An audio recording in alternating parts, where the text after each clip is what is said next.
Mary Lucy Blahnik, Present. Jake Shaw, Here. Carrie Trask. Present. Thank you. Thank you. And at this time, I will open it up for public input, but we did not get any requests for that tonight. So I will close public input. We have the consent agenda. Is there anything on the consent agenda anybody would like pulled from the agenda?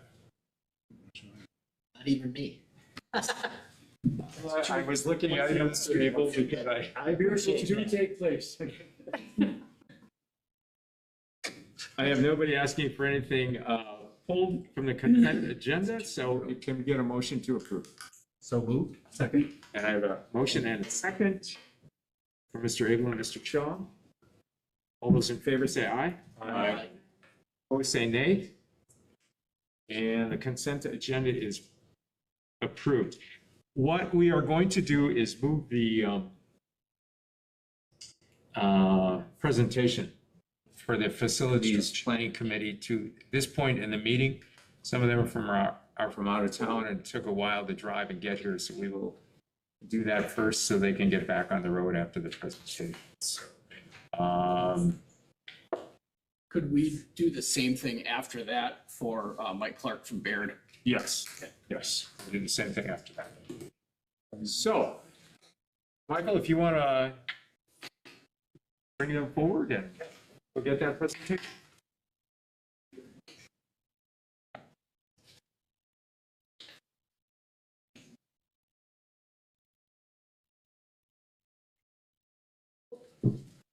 It's their presentation. You switched. Ryan and I peaked in middle school for athletics, right? So, it's just, remember to get his head off in my presentation. A little early.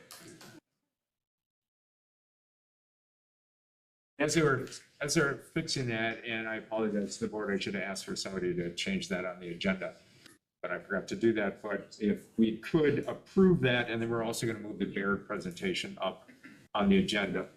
So that's another out-of-town guest that's here. So if I could get a motion to do that, I'd approve it. Motion to amend. From Mary, do I have a second? To amend the agenda? And we'll go with David on the second. All those in favor say aye. Aye. Opposed say nay. And someday I will learn Robert's Rules of Order. All set to go? We are. All right, gentlemen, take it away. Well, thank you for having us. My name is Ryan Schmidt. I'm Managing Director of CG Schmidt. And then Charlie Haas is with us as well. He's our Director of Pre-Construction. And we really appreciate it and are extremely excited about the opportunity to work with you on some projects coming up here. We've done a lot of this type of work, and we want to kind of introduce you a little bit to CG Schmidt, some of the services we offer, and how we can help contribute to a successful project over the next year or two. So about CG Schmidt, the company was started in 1920. So we're celebrating our 106th anniversary this year. We have a 2-year warranty, but it's really a lifetime commitment. We want to build partnerships with our clients. And when we get into a community, really want to be the first call whenever there's a facility need that comes up. We've never been in a lawsuit with a client or architect. That doesn't mean that we don't make mistakes, but when we do everything we can to make it right for our clients. We've been named 15 times best places to work and really have a continuous improvement culture within our organization. Just a little bit about our experience. This map's a little hard to read. We are headquartered on the north side of Milwaukee. We've done a lot of work in southeastern Wisconsin, I think working in over half the districts around Milwaukee, but also doing quite a bit of work in this part of the state. About a year and a half ago, we finished the project over in Two Rivers, over for L.B. Clark, which was an addition and renovation, and some secure entrances at the high school and some of the elementary schools. I'm also currently working in Beaver Dam, and then if you see on far end of the peninsula up in Fish Creek for Gibraltar School District. We're just wrapping up a project for them right now. But a lot of the work that we do is in direct alignment with the types of projects you're looking at doing. We've been working with West Dallas, West Milwaukee for about the past 10 years, kind of addressing those capital improvement needs, the critical things needed to keep the classrooms warm, safe, and dry. And K-12 education is a huge part of our business. It makes up about 40% of our total work volume, which is our largest segment. I've worked in over 255 K-12 projects and have never exceeded a referendum budget. Charlie will talk a little bit about pre-construction. And really, that last point that Ryan made about never exceeding referendum is incredibly important, right? I mean, this is, these are taxpayers' dollars. We're improving the lives of the students in the community, but we want to make sure we're getting the most value every dollar that we have the ability to use. So we have a full team of pre-construction professionals. We have to make sure you're on time in terms of scheduling, strong estimators, I'm a licensed architect. We have mechanical, electrical, and plumbing engineers all on staff. So really what this means is you've got a full team of professionals at your fingertips with an extension of the district to make sure these projects are scoped right and we're getting the most value out of every dollar that is being spent.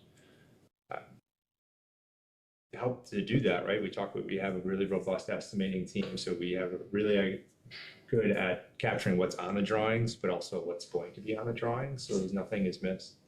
We also have a full virtual design and construction team, but really what that allows us to do is it allows us to build all of these projects, small, medium, large. We build it twice. We build it once virtually and once in real life. And what's really nice about that is that virtual model becomes a great communication tool to all of the stakeholders.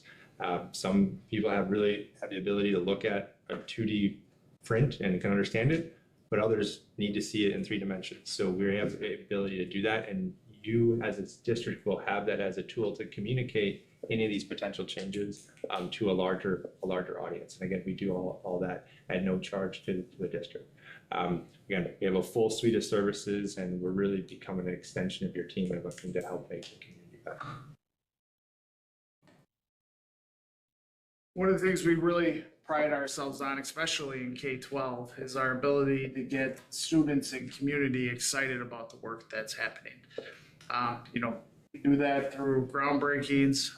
In the middle there's skills training that's an Ask the Builder program where for elementary and middle schoolers, set up a mailbox and have kind of an interactive response to questions that kids have about the construction process or what's going on behind a temporary wall. Even asking them what they have or what they put in their lunchbox for lunches. So those are kind of a fun way to get elementary students involved and engaged. As part of our proposal, we provided a matrix of different activities and ways that we engage students at all levels. At the high school level, going into the classroom, giving presentations. We want to get people excited about construction.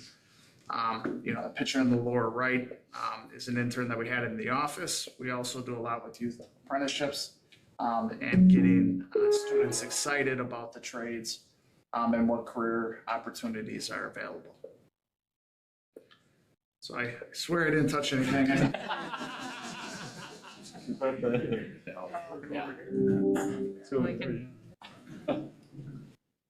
Time is up, right? And that was the end of the presentation. So we'd be happy to open it up to any questions you may have. Just a little clarification at the facilities and planning meeting. They voted to make C.G. Schmidt the recommended, I should say, and they brought that forward to us, and that's why we thought there should be a presentation given so the rest of the board would see that. So if you have questions, they're here because they were recommended by the committee, and you got a question, ask it, Chris. Yeah, I know you mentioned that you have rather large staff of employees with a broad range of expertise. I just want you to maybe reassure me that you're also going to be looking for tradesmen in our area too to work on these projects rather than, not also giving some work to our local craftsmen. Yeah, and especially with, when we're buying out work or sending work out to bid, we get the community engaged and the local subcontractors are a huge part of that. So CG Schmidt, we have carpenters, cement finishers, and laborers that we hire. But any of the work that we would perform, we would compete for just like any other subcontractor. And we're focused on what we're gonna do around the Manitowoc area. We did it similarly in Two Rivers. I believe we had between like 35 and 40% of that project was completed by people within a 50-mile radius of Two Rivers. So it's important to have the people that live in this community and send their kids to this community have a fair shot at getting the work that's going to be done that their kids are going to use over the course of their time in school. Thank you. I figured you did, because if you want to engage the kids and the neighbors in the work that's being done, you obviously want everybody. So, thank you. And I think, just to add on to that, we done a lot of the K-12 projects, and, the best results are coming from those subcontractors who are invested in the community and their passion projects. They send their kids here, they want to do a really good job there, and those are the ones that always turn out the best. So we look for those local participants because we know they're going to do a really good job. Thank you. Any other questions? Seeing none, I will turn it over to Mr. Shaw. Yeah, thank you. Out of the Finance Facilities Committee, it was recommended by a unanimous vote of our committee, motion 3-0 to send it to the larger board for a vote, securing the employment of C.G. Schmidt. So it is moved by myself that the Board of Education of Manitowoc Public School District hire C.G. Schmidt as recommended as construction manager for the Manitowoc Public School District. We have a second. Second. David with the second. Any other discussion? Hearing, seeing none, all those in favor say aye. Aye. Opposed, say no. Congratulations. Congratulations. Thank you. Thank you. We're excited to get started. All right, thank you, gentlemen, and I will bring Nathan forward. I want to welcome Mike Clark from Baird. He's our banker that helps us with the This would be F on the agenda. Yes. helps us sale of bonds for our referendum dollars. Earlier this morning, Baird sold $11 million worth of general obligation promissory notes. The Bank of Oklahoma was the winning bid. There were seven different seven different organizations that bid on the notes. They came in with the strongest bid. Get that one. Bank of Oklahoma.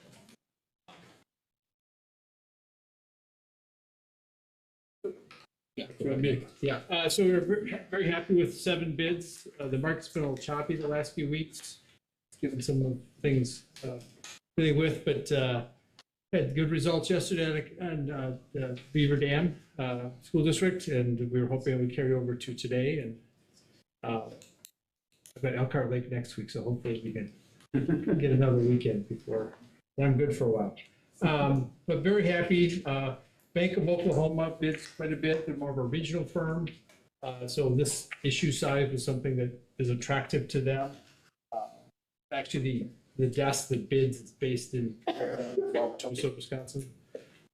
That bids for Bank of Oklahoma. Actually, I know the head of that desk. We go to the same church, so I'm glad to see him get one. So, but in terms of the bidding process, it's a third-party software. Bids are submitted and they're not released to anybody until the time, so we don't see them until. But again, how tight the first 3 bids especially were gave us comfort that that's kind of where the market's at. So So those are the bids. You go to the next page, the summary, it's a general obligation promissory notes. The remaining 11 million, this completes the referendum borrowings. The settlement date will be April 8th. We'll work with the district to have the funds wired to the appropriate accounts. The maturities are 28 through 37 and then 46. And when you see the financing plan, you'll see that one outlier. You can issue debt for 20 years. On the first issue, we kind of filled in that longer end. So we filled in on top of that and then the one extra year on the 20th year. The rating was affirmed at a AA3, which is great. The district did a very nice job with the rating call. And then again, the rate of 35405 and Bank of Oklahoma, the winning bid. Go to the next page with the small numbers.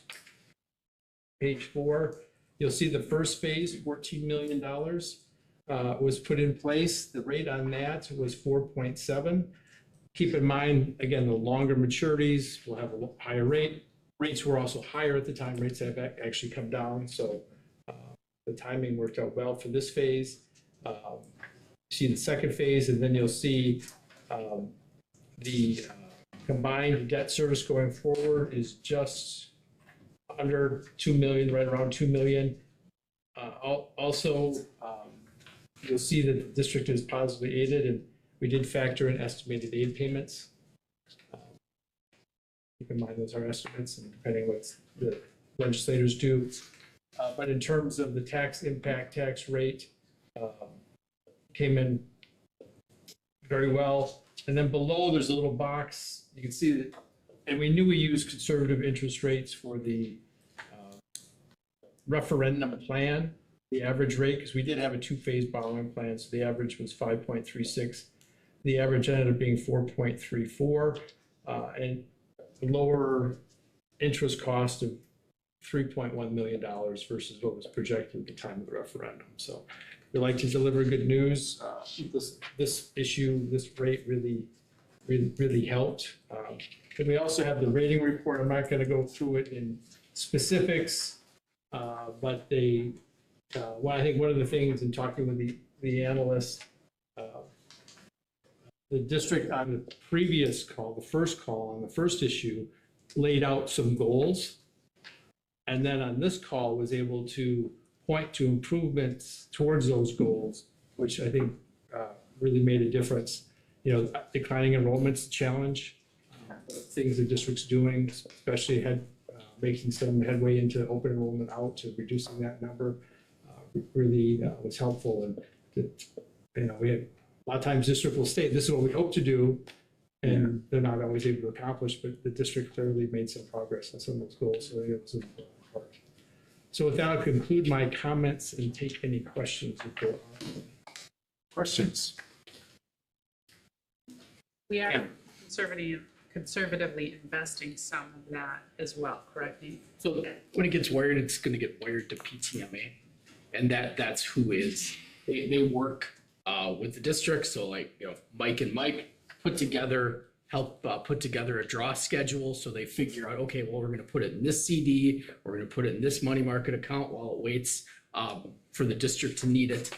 And then the return will just goes into a pot. And then at the end, we're right now it's just an estimate from that crew, but we're looking in $600,000 coming back in interest that is accrued over time by investing these in the last draws dollars.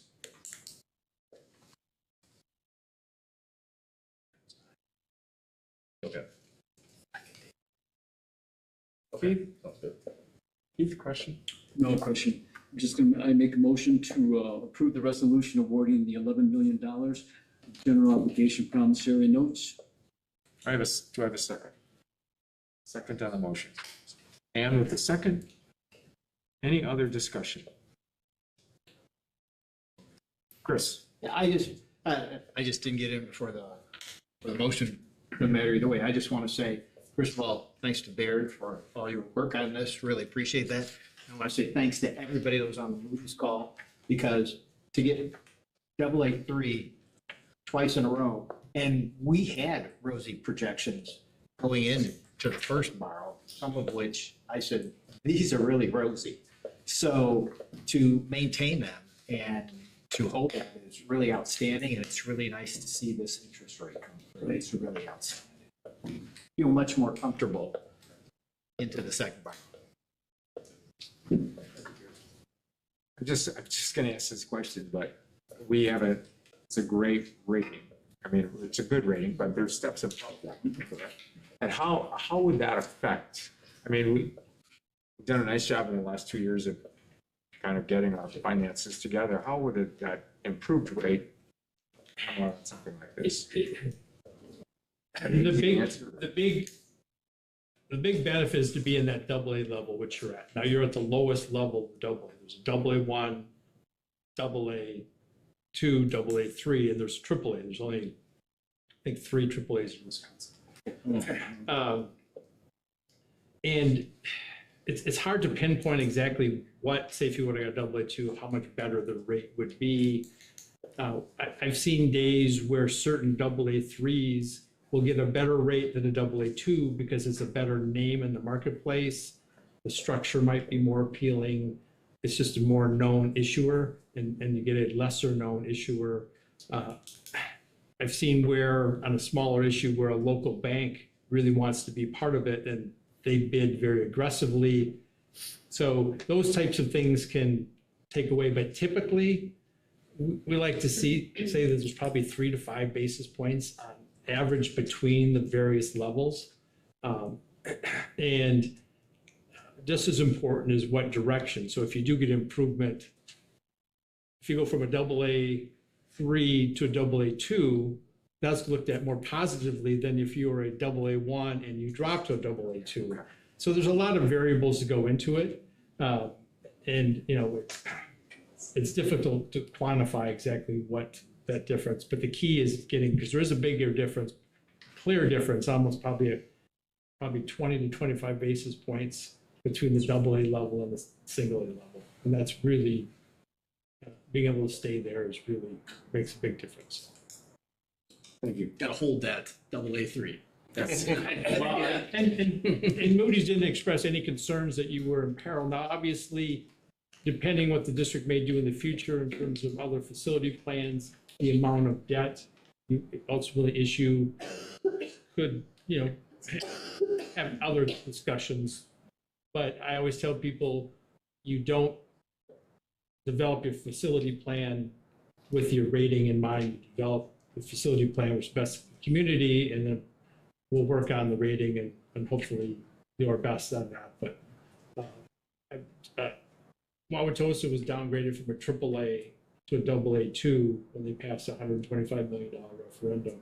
And nobody on the board or the district would trade being able to do $125 million worth of work versus the, you know, as opposed to not getting downgraded. I appreciate the work Nate and the rest of the staff has done to get us to double A. It's nice to hear. Any other questions on the motion at hand? Hearing saying none, we have to do a roll call vote. Oh, do we? Christopher Engel, Aye. David Bowman, Dave Hansen. Aye. Ann Holson. Aye. Mary Lofi Blahnik. Aye. Keith Shaw. Aye. Gary Trask. Thank you, gentlemen. Thank you. Thanks very much, Mark. And now we'll go back to the regular agenda. Regular scheduled program. Ms. Lindblom, you're up. Student report. Hello, everyone. This past month in sports, multiple winter sports came to an end while spring sports began to start up.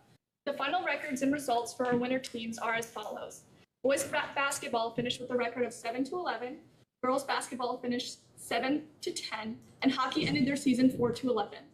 Boys swim wrapped up their season at sectionals in Neenah and unfortunately did not advance any athletes to state. Gymnastics also concluded their season at sectionals hosted by Manitowoc Lincoln, with gymnast Chloe Jalbert advancing to compete in state in Wisconsin Rapids, where she achieved her highest career score yet with a 9.2 on B. Moving on to other clubs and events at Manitowoc Lincoln, this past month, several notable academic and extracurricular events took place. Juniors completed the ACT this morning as part of statewide testing day. In the art department, students participated in a billboard design contest in honor of Youth Art Month to help promote MPSD's annual Youth Art Series exhibition at the Roar West Art Museum. And this year's overall winner was junior Isaiah Moa, whose design will be featured on a local billboard. In music, 5 Manitowoc Lincoln students represented MPSD at the St. Norbert College Winter Band Fest Honors Band. The students include Theo Jacobson on trombone, Silas Burse on trumpet, Jackson Miller on the alto saxophone, Gavin Buchner on percussion, and Emerson Brusky on clarinet. As well in music, this coming weekend, we will see 90 different musical events being performed at Solonen Ensemble in Sheboygan by MPSD students. And finally, our robotics team attended their first competition of the season at Lakeland University, where they placed 27th out of 33 teams. Thank you. Thanks, Lulu. Any questions? Thanks for the information, the report. It's great. All right, we're moving on to report of the superintendent. Yeah. Thank you, Mr. Hanson, and good evening, everyone. We have two essentially showcase things to share with you this evening. The first is some recognition that we would like to give one of our staff members, and I'm going to have Heidi come up and introduce them. I'd like to ask Angie Cardoon, one of our AAA principals, to come up, Angie, and share some exciting information about what's happening at Monroe. Can we stand? Of course. Everybody sits, but. So I am very happy to share with you a celebration in regards to our school counselor, Tara Bruckner.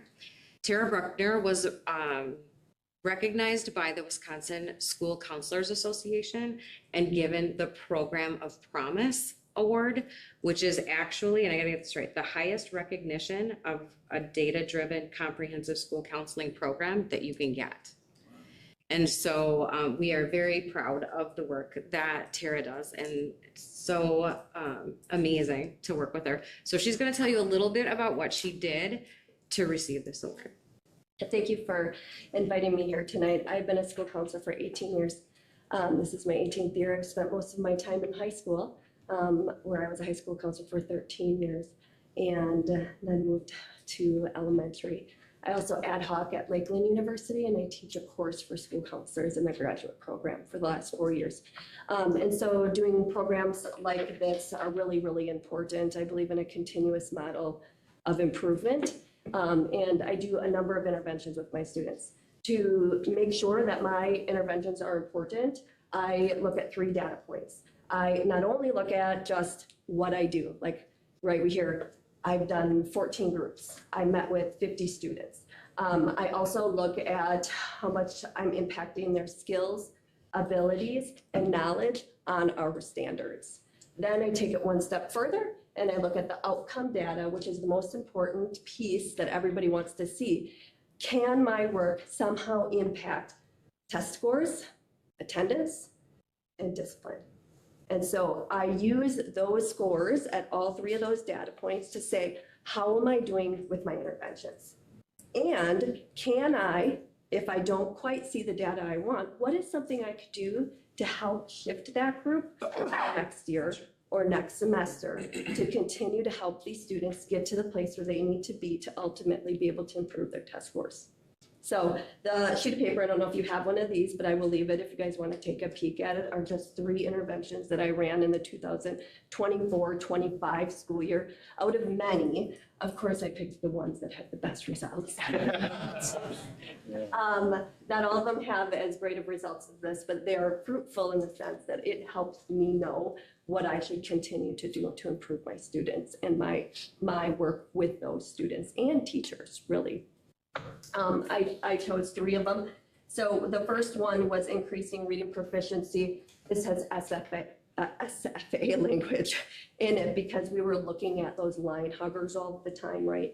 And so we had a group of students, we had 19 students, actually it was 35, but that's not numbers. And we had 19 students who did not make any growth from semester one to, or quarter one to quarter two. So really dove in and looked at that, what was really happening, created a group around that, and also taught teachers how to do the 2x10 intervention.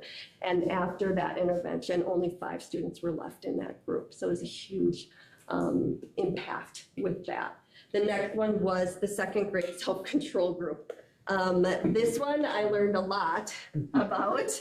And what I actually found with them was not necessarily that they were getting in trouble as much as they were unable to regulate themselves in their classroom, finding other things to do, not fully engaged. And so teaching them some strategy along with those teachers to implement that strategy. And we found that their FastBridge scores increased out of those students, where the whole class's scores did not increase. So that was really impactful for those boys in that group.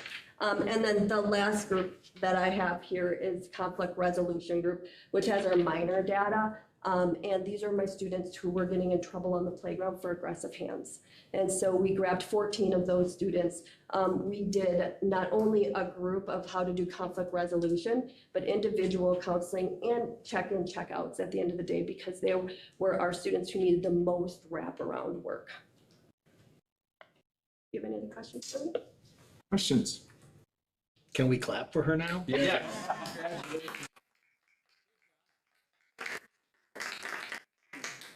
You would like to? Yes, thank you. And then you may just recycle it.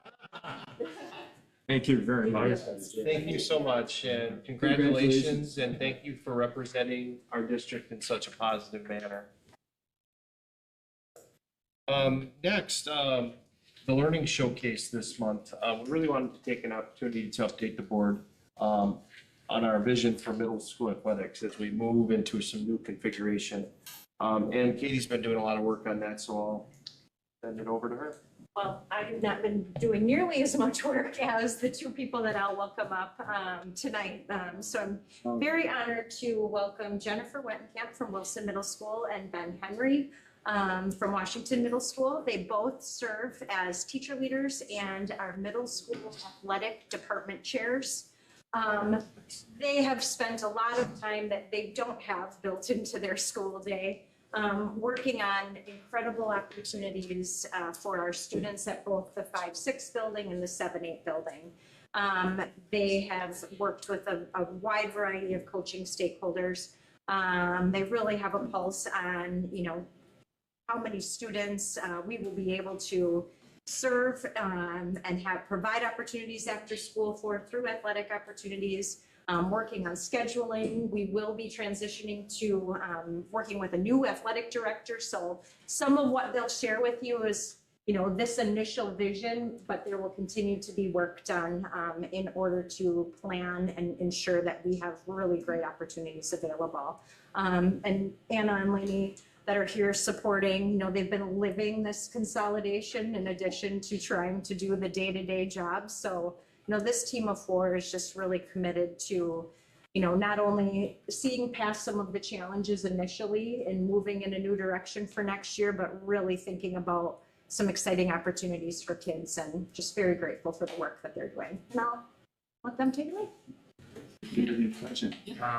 This is a kind of plan that I was, we've been kind of thinking and stewing about what middle school and now intermediate school athletics will look like. Kind of since late December-ish, so we've been really kind of meeting kind of pretty regularly to kind of develop this plan. So the first slide here just kind of goes over what our overall goals are in initially creating this intermediate now and middle school athletic plan. Kind of what we really want to focus on is primarily maintaining and expanding kind of where we have space and now athletes available, all of our current athletic offerings.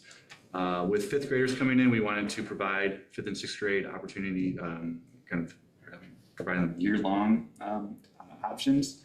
We definitely wanted to maintain our current coaches because they're currently doing a great job. Other benefits include creating opportunities for high school program involvement to kind of get their hands on kind of middle school opportunities as well. And then create and continue some intramural opportunities as well as utilizing all facilities.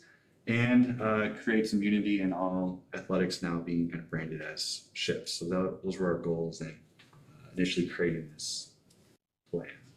Okay, so I'll share the fall overview. So we have fall sports that are offered at both schools currently, and it will look almost the same with the addition of fifth graders being involved in the sports that we currently offer for our 6th through 8th. So if you look at cheer and dance, these are sports that are now going to include fifth graders. And so we will have co-ed, 5th through 8th grade. Dance will have a performance team and they will have a competition team. Competition team will only be 6-8, but that is just a little bit more involved. There's tryouts for that. Cheer actually is starting their tryouts in just a few weeks for their team for next year already, and dance will be doing that in a month. Volleyball will be 7th and 8th grade girls. That will be from Washington. We will still have the same amount of teams that we currently do that we have for Wilson and Washington. So we have to navigate that a little bit, but it should work. Cross country will be 5-8 together. Co-ed and football is something we're going to add in this year for 5th and 6th graders. So we are going to have a 5th grade team and a 6th grade team for football. There will be a separate team for each grade level still, but we're hoping that if we can get them connected to our team, our SHIPS team, our Manitowoc program earlier, hopefully they learn and we can build our program from 5th grade. Soccer, we will keep that separate. So 5th and 6th graders will have their own team at Wilson, and then 7th and 8th will have their team at Washington. And we currently kind of split the teams up like that so that they're playing grade level appropriate competition. So football is co-ed, huh? It can be. We have had, not in a while, but probably like 4 years ago. Yeah. But it's an option, yeah. Yeah, it is an option. Yes, correct. With that combination, will there be a need to cut? Or will it pretty much be you go out, you get to participate? Yeah, everyone has a chance to participate in all of our sports. The only sports that do a cut are the competition team for dance, but then you have the option to do the performance team. So you can still be a part of the dance team. It just might not be that competition piece because we can only keep a certain amount. It's the only one. Are there other, like, 5th and 6th grade teams in the area that you'll have competition with, or is it just going to be all intramural activities? No, these are all going to be the competitions that we currently have. So I can speak for cross country because we already, as I coach it, and then everywhere we go is pretty much a 5-8 competition anyway. We're one of the only schools that do not include our 5th graders currently. Oh, okay. We do compete against a lot of smaller schools in the area because that's what's close to us, but even in Sheboygan, LB Clark or anything like that? they have 5th graders. Yep, Michigan. Yeah. Are there any fees involved in this? Just for dance and cheer, but they fundraise. Oh, But otherwise, there are no fees. You have your general school fee, Yeah. but there's not a separate. Went into kind of winter and what that looks like. Boys basketball, currently there's 7th A and B teams at Wilson. Washington has a 7th and 8th grade team. This is a sport where we're kind of, depending on number projections, we may need to utilize Wilson as a separate kind of practice and game facility, just to be able to have appropriate, not super late practice times that are consistent, and kind of work around our conference scheduling. We have a plan in place to kind of gauge what numbers would be, but kind of moving on to girls basketball, that would be projected to remain the same, 7th and 8th grade at Washington. Swimming currently had 5th graders compete this past year.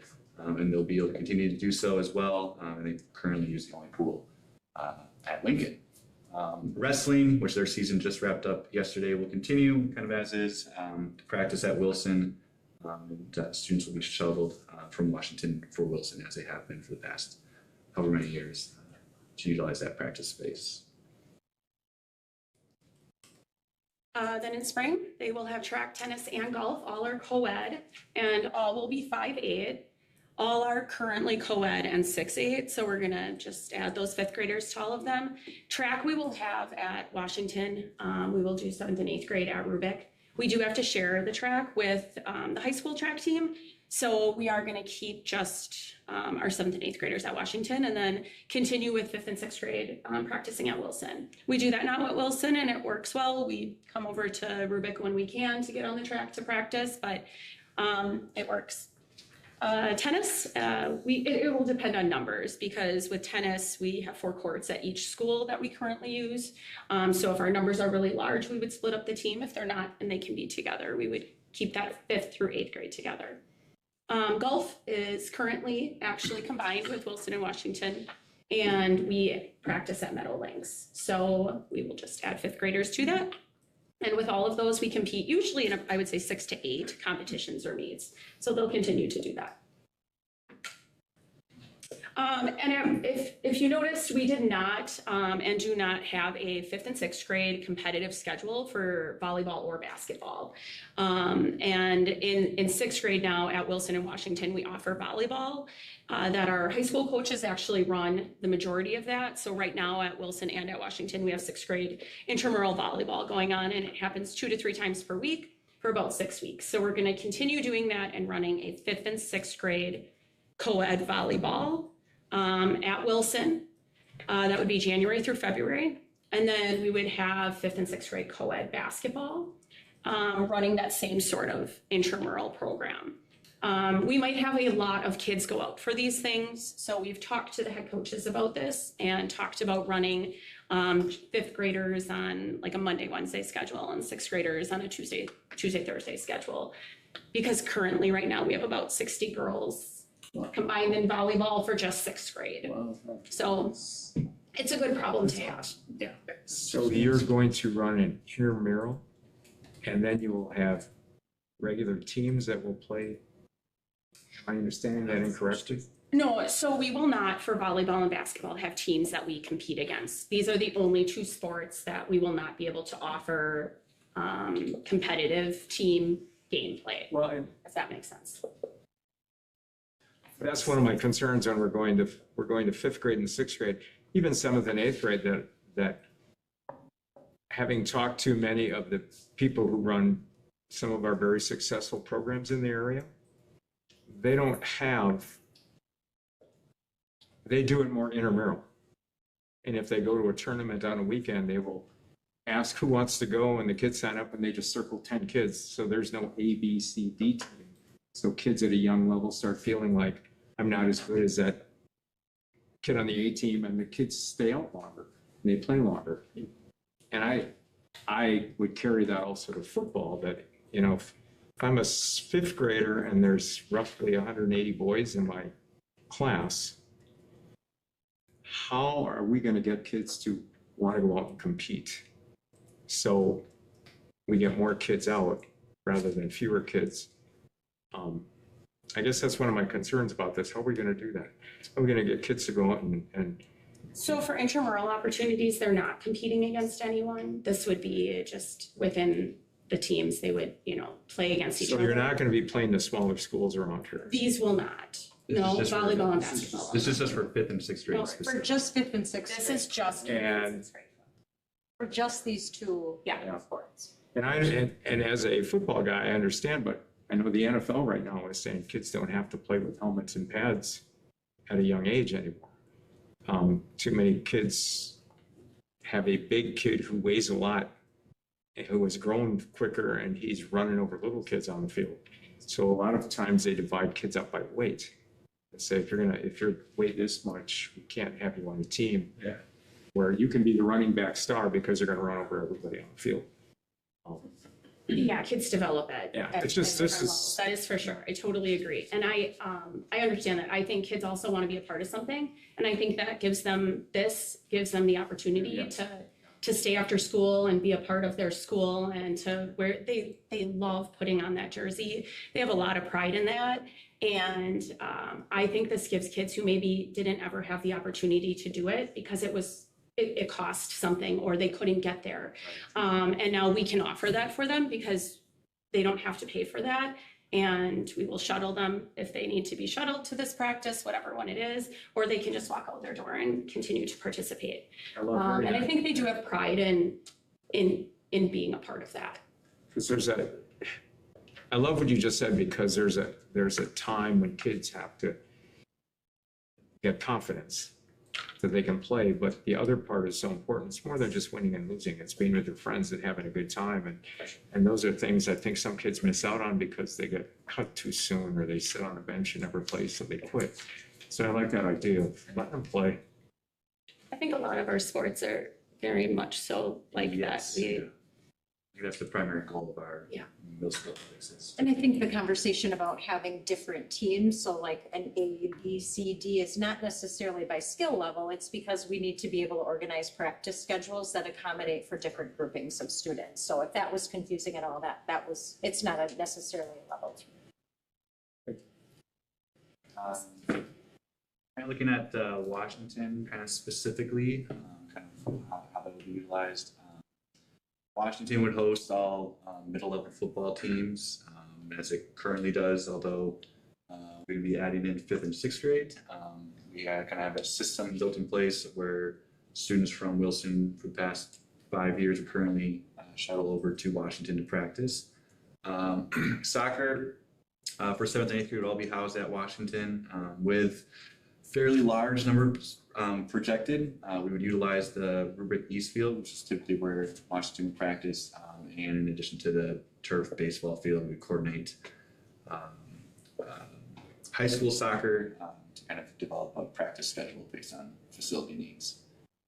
For indoor and spring sports, like I kind of mentioned earlier, based on numbers, volleyball and boys basketball may need to utilize Wilson's facilities, just so we can give everyone again that opportunity. But we'll continue to host independent spring sports at Washington, minus golf, which would be at a golf course. Just a quick question on the previous slide, if that's okay. For the intramurals, and I might be dating myself a little bit, but does this feed or tie into the juniorships programs that are done on the weekends? Is this No, this is completely separate. We actually don't really have a lot of weekend events for any of our sport programs. We do for cross country because that's when the cross country meets are run. So I have 2 meets that are on a weekend on a Saturday, but that is it. So we still have that independently of this intramural? Okay. Yes, that is. Okay. And the reason for doing this is to expand participation, because again, our vision is that we improve student achievement and well-being. And what will help you boost student achievement is having kids who feel like they belong in your schools and are involved and held to a high standard because of that involvement. And we're excited about what this type of programming can do at this level, especially, really expanding that 5th grade to have so many more opportunities.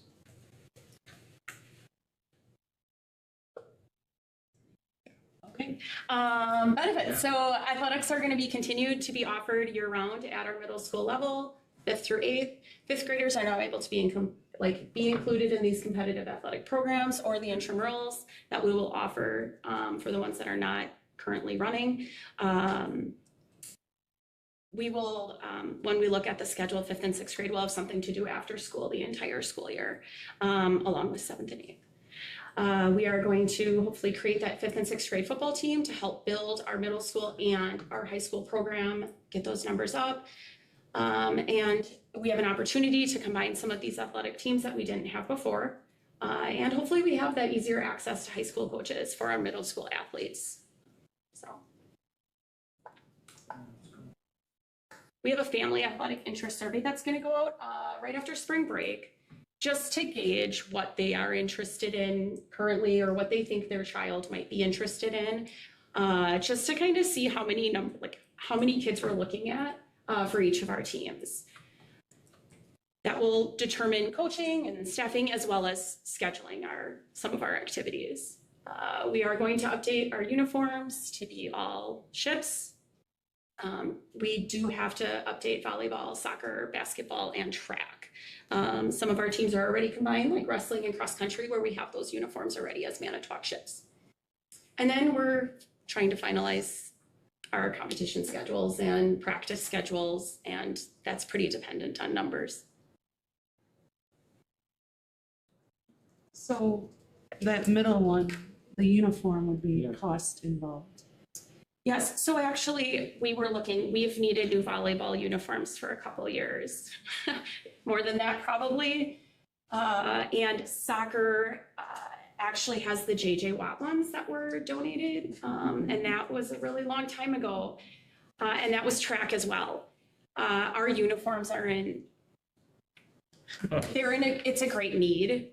We are currently using multiple different uniforms for our track teams so that we have enough for all of the kids that are participating, so they don't all match right now anyway. It will be great to also update our uniforms so that they are size appropriate for 5th and 6th graders.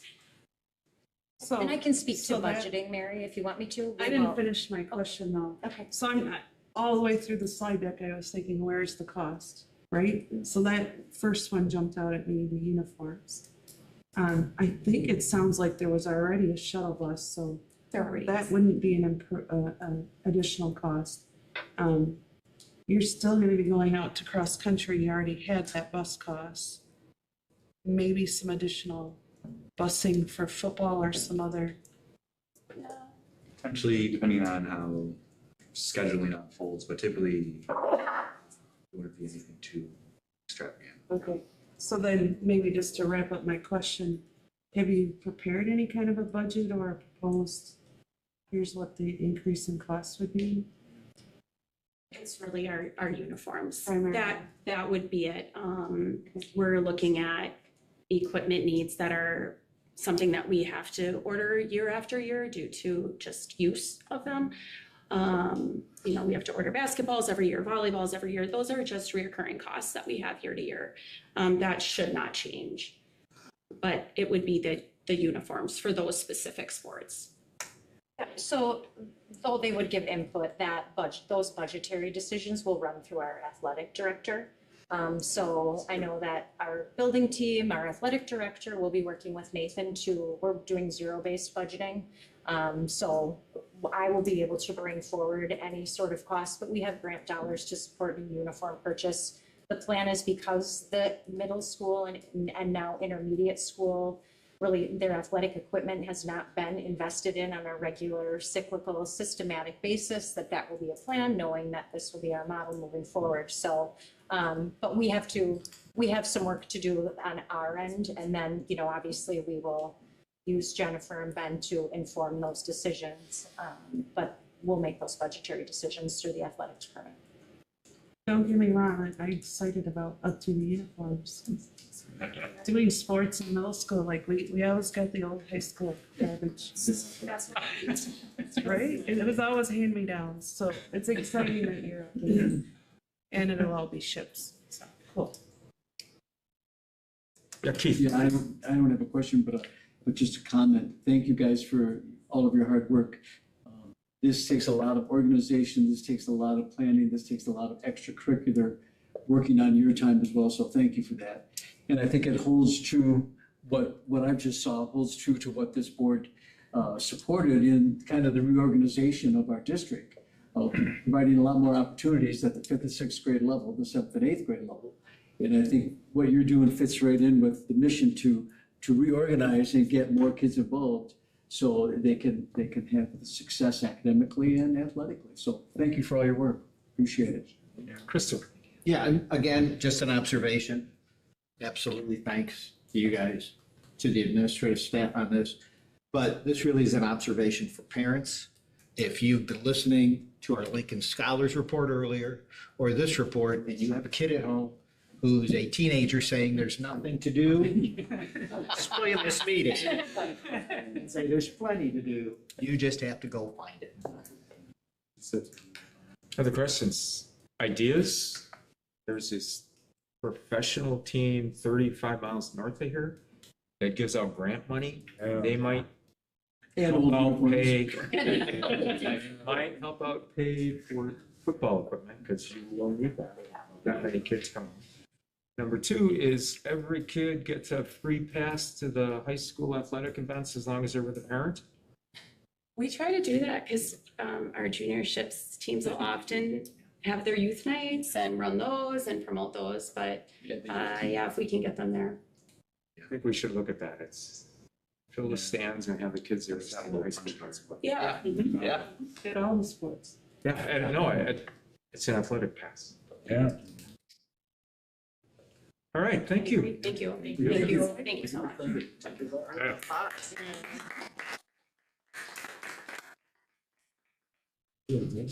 Thank you so much, and again, I'll just echo much gratitude for all the work that you and your team did on this. I'll make this brief, but I do want to just publicly recognize our Rising Tide winners for March.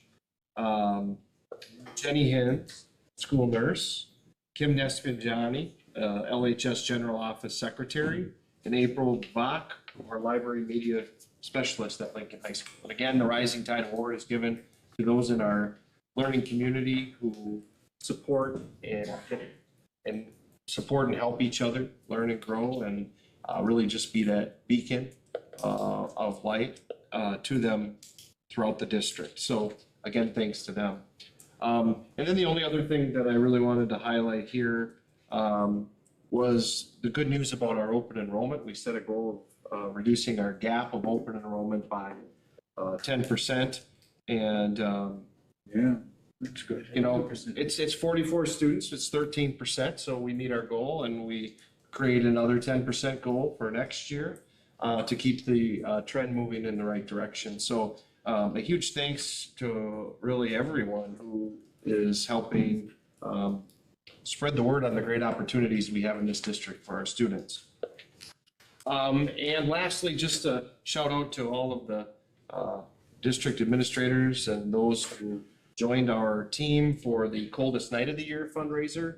Our team raised over $1,500 for that endeavor, and we got to walk out in the cold. So that was good.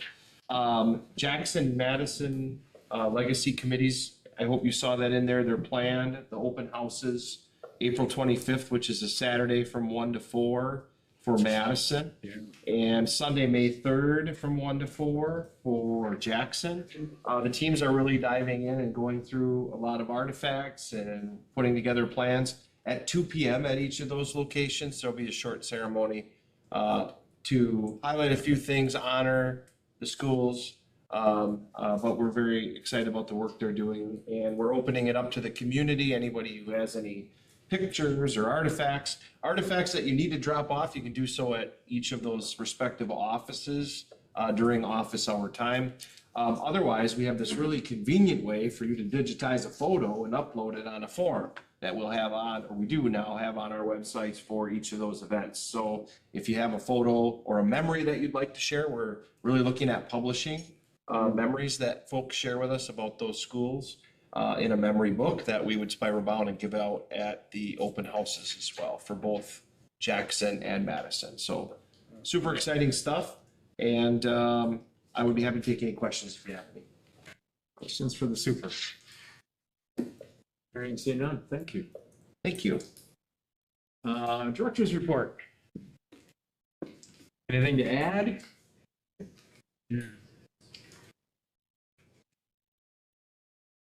No? Katie? They were quite comprehensive. Yeah, I think you were. And That's all. Yeah. I appreciate Mr. Milky's efforts in Yeah. budgeting and supporting the administrators in that new process. Yeah. 3 meetings today. And I think for all the directors, we may not have a lot of questions, but that just goes to show, I think your reports are extremely well detailed and very informative. And I hate you with my back to you. Just me though. You just think me. So thank to all of you guys, because if it wasn't for the detail that you submit to us, you would be sitting here for another hour loaded with questions. So I applaud you for that. Thank you. Just one thing to add to some data from Lee's report. So what Mike Clark was talking about, where the Moody's call went really well. Open enrollment was one of the things that they talked about. They asked, did you guys meet the 10% goal? Exceeded it. So that's another good data point to be able to hold on to that AA rating. So those two things are intertwined. Stacy, got anything? Just busy. All right, we have no unfinished business, so we will go to new business. And we will look at items from the Finance and Facilities Committee. Mr. Shaw, you're up. Thank you. Mike, you want to come up? Yes.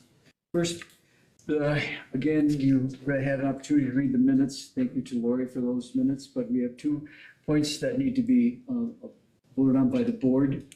One of them is the tuck pointing contract. Oh, yeah. Mike, you want to discuss that a little bit before I make my motion? All right. Last year, we had Holton Brothers. They're out of Milwaukee, Grafton area. They did the tuck pointing on Lincoln High School, just on the east wall, try to stop a lot of that leaking. They come highly recommended. This is one of the things where we have to go after them early because a lot of these guys are out 2 years in advance because they only have so many workers and there's so much work to do. So I was able to reach out to them and get them in. We were walking through the snow, looking at all of our buildings and that, but we're basically going after the elementaries to try to bring them up so the exteriors are in good shape there. I did include both middle schools. As much as we don't want to spend money on there, that's where most of the money is going to go because there are so many things that are just falling off right now over the entryways and all of that kind of stuff. So we just have to address it. So we have individual amounts on each one. They're ready to get going as soon as they can. As when our weather warms up again, then they're going to get started right away and work in areas where we don't interfere with the students so we can make sure we get everything done this year.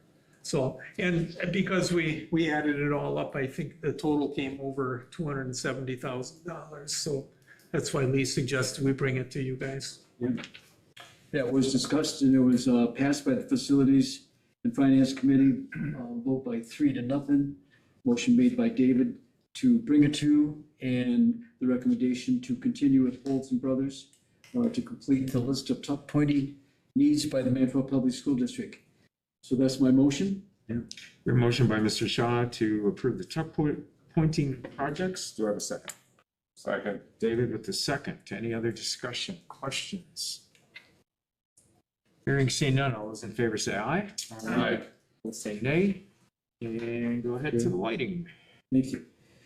Another issue that was discussed for the lighting project proposals, I know the district sent out some requests, and this did not get motioned and brought up because of the time and all of the bids were not in, but we need to act on that tonight because the need to get the project going. And I'm not sure that I want to call another Finance and Facilities Committee meeting to do that, when we can do that tonight and approve the contract so these people can start getting to work.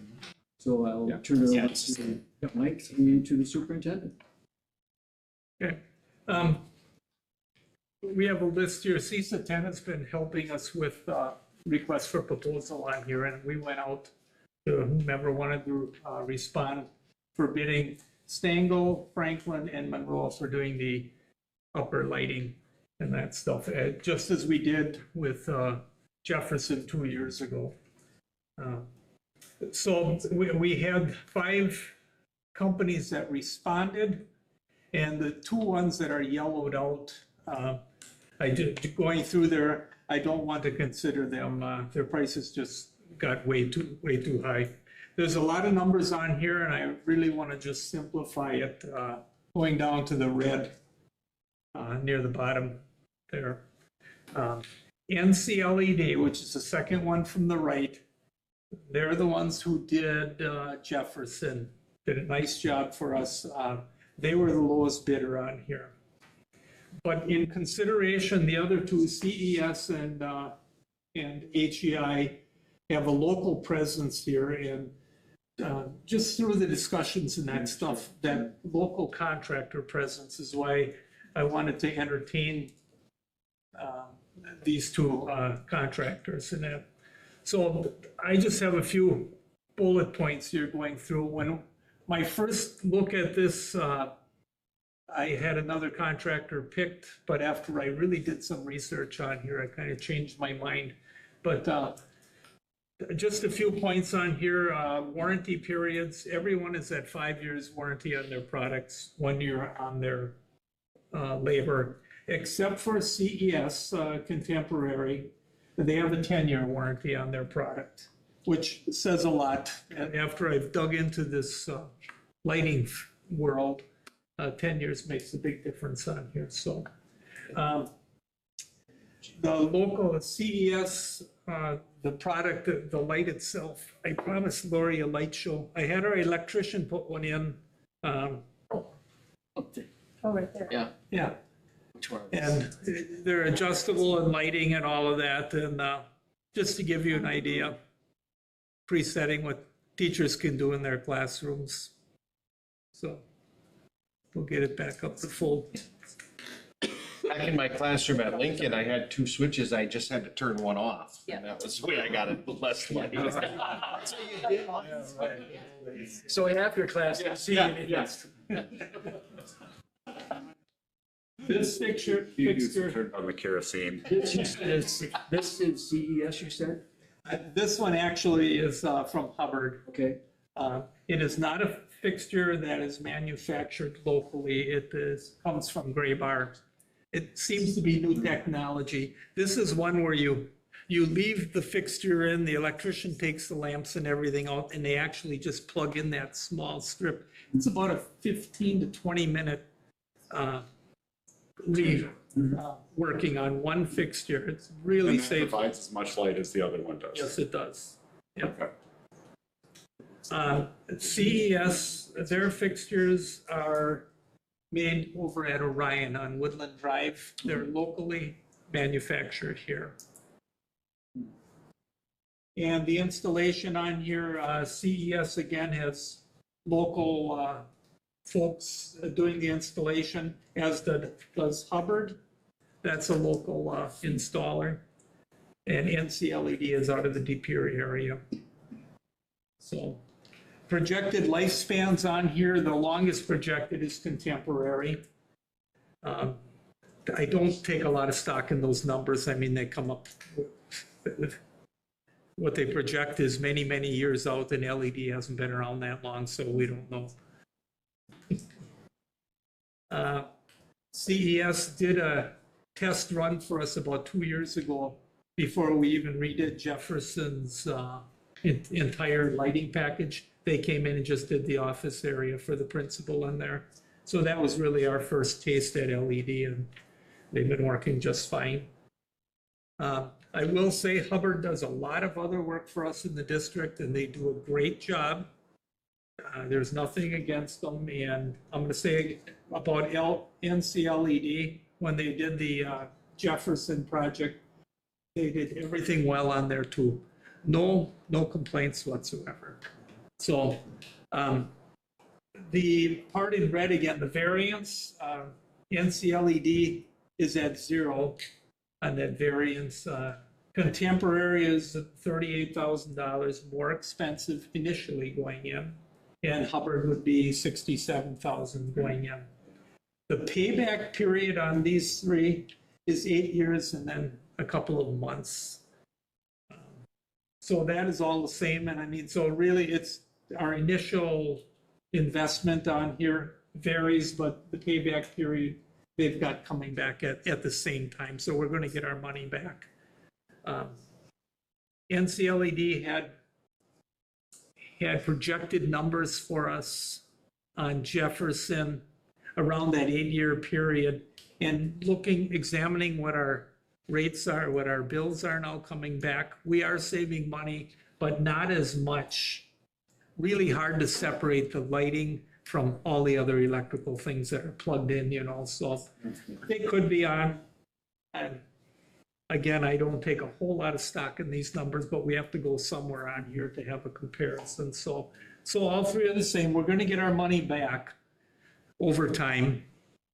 So when you look at that initial investment, I'm not saying it doesn't make any difference, but we do get our money back. So this one, I have a recommendation on here. I was going to go with Hubbard because I really enjoy working with them so well.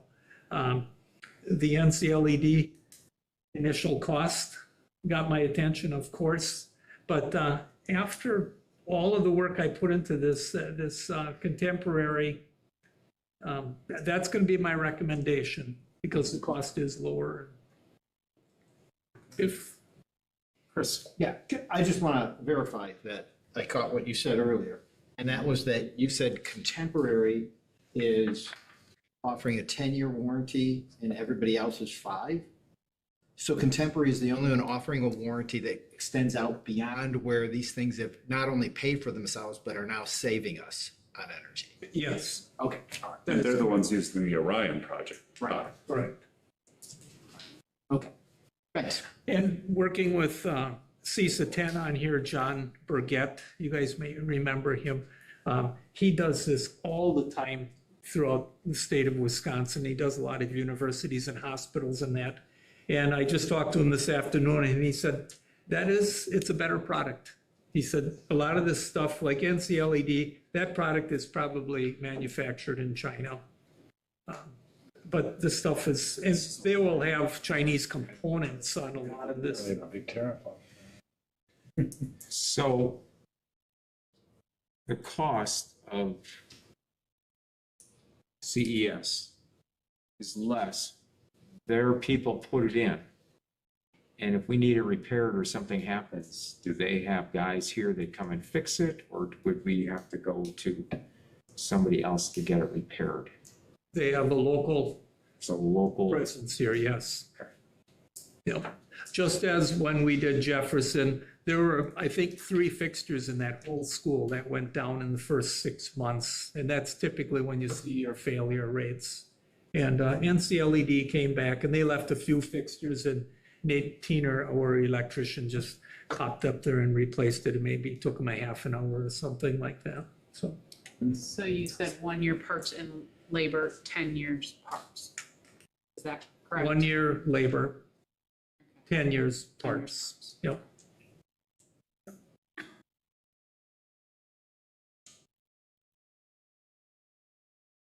Keith. I make a motion based on the recommendation of our Director of Buildings and Grounds that Manitowoc Public School District go into contract CES for our lighting contracts. Second. We have a motion and a second. Any other discussion? Hearing seen none. All those in favor say aye. Aye. Opposed say nay. And we have a Thanks, Mike. Thanks for your work. All right, and we move on to curriculum, period. Oh, that's me. Oh, I'm sorry, David. The curriculum committee is making the recommendation or is making the motion to approve K-5 math curriculum adoption using the Bridges 3rd edition. Just for, if you were not at the meeting, 85% of the teachers that are currently using that want to move to this, but stay with it. So, or looked at it and said, let's go for it. So I make the motion that we accept the K-5 math curriculum adoption provided by Bridges. Second. Yeah. Got a motion. I'll give it a second to Carrie. I think it was a little quicker on that. Any other discussion? We're both on the committee.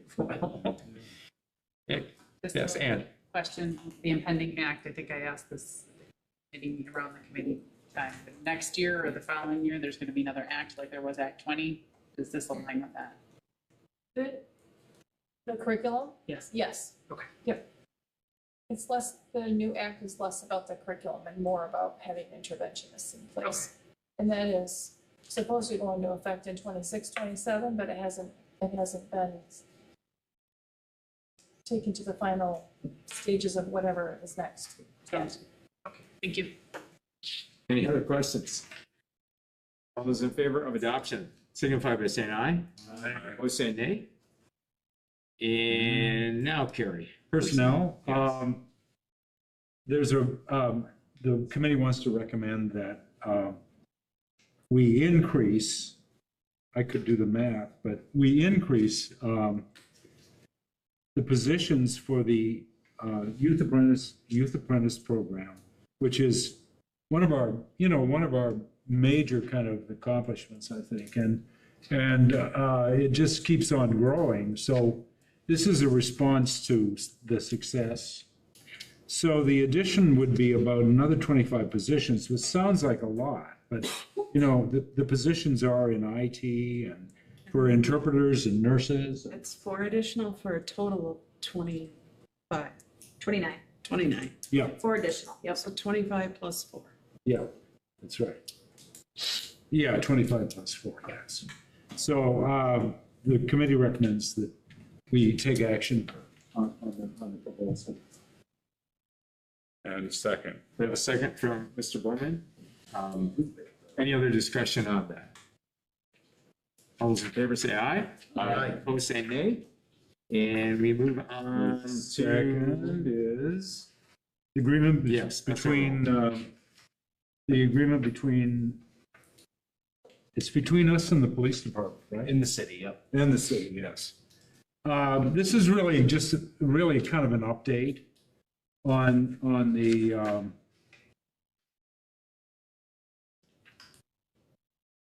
what do they call? SRO. School, yeah, school resource officers, the police officers that are embedded into our schools. And there's a high degree of satisfaction with what they add to the environment and to the safety.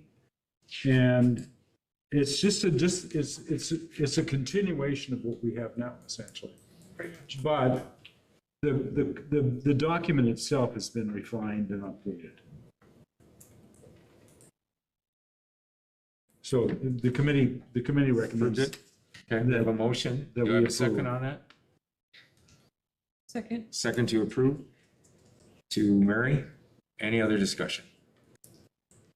I guess the other amendment in the contract was to drop the DARE program Yeah, in 5th adopt grade. it.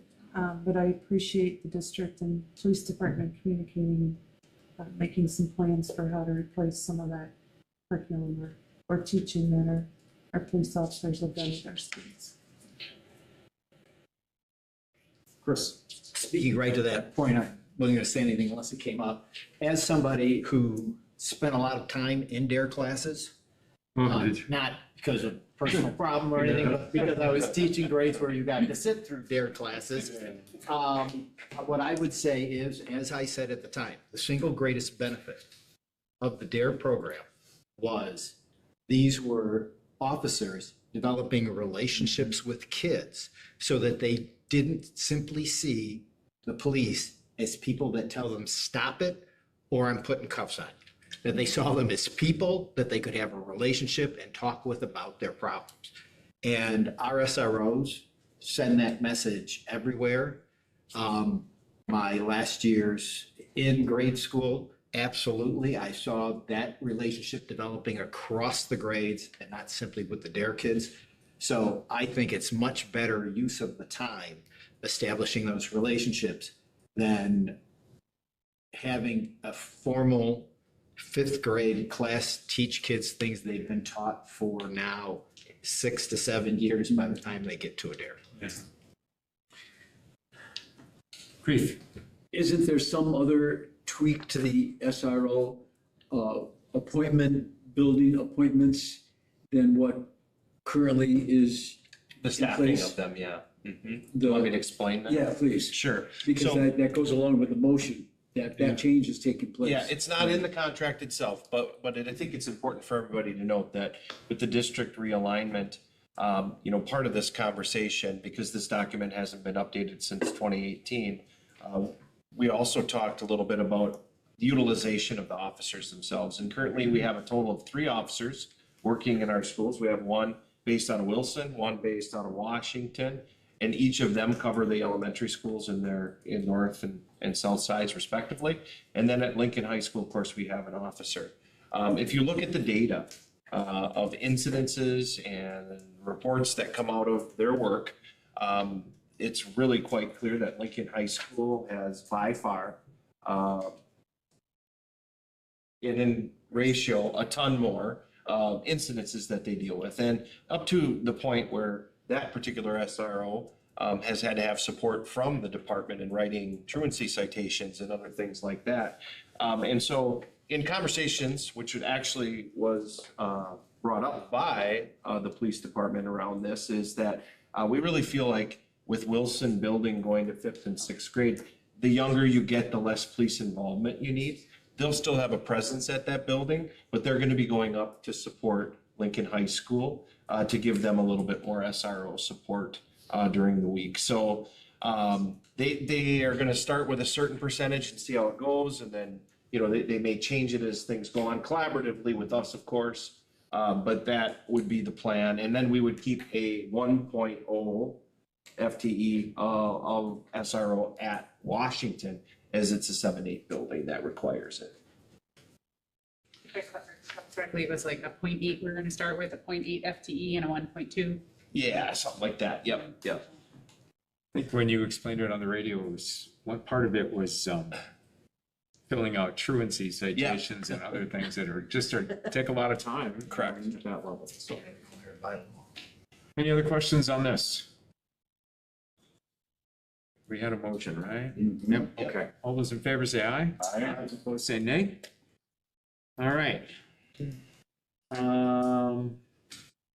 We have 2 items that were brought forward from the closed session that we had, the salary increases.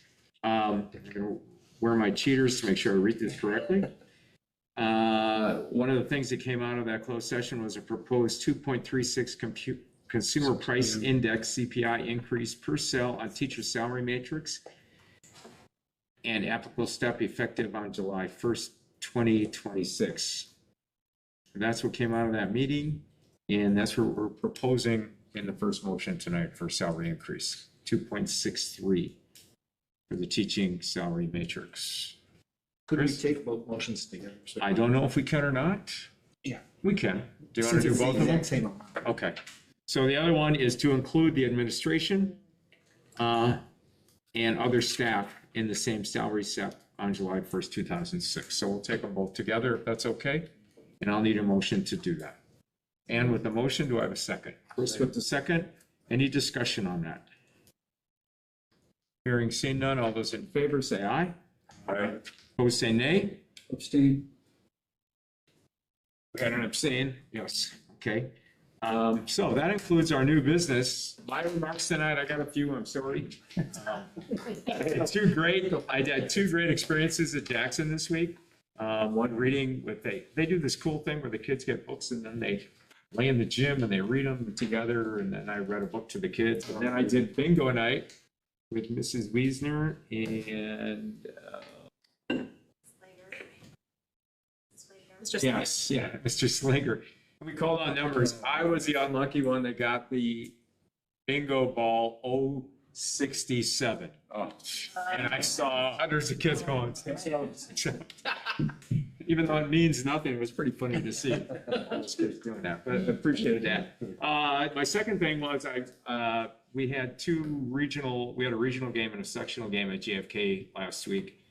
And I was telling Lee when we were talking this week that the compliments we get on that building are kind of nice to hear. The people from Oostburg loved it. The people from Winneconne loved it. Oconomowoc people couldn't believe we had it. They said, "How did you get this gym here?" But what it told me was, it made me think about, it's a facility that we have that's nice, and the community gets kudos also from the people who visit and see it. So sometimes I think we forget, maybe as a school district, that we do our thing and we do it, try to do it as well as we can, and we work hard, but we're also a reflection of the city of Manitowoc. And that's within our schools. It's also within our athletic programs, and for the 1,000 people who were sitting at the game, it was a cool city for them to visit. So it was kind of nice. But with that, then the other side of the building, I was very proud. I was at the symphony concert last week, and Zach Glazer and Cassie Glazer, his sister, sang with the Manitowoc Symphony Orchestra.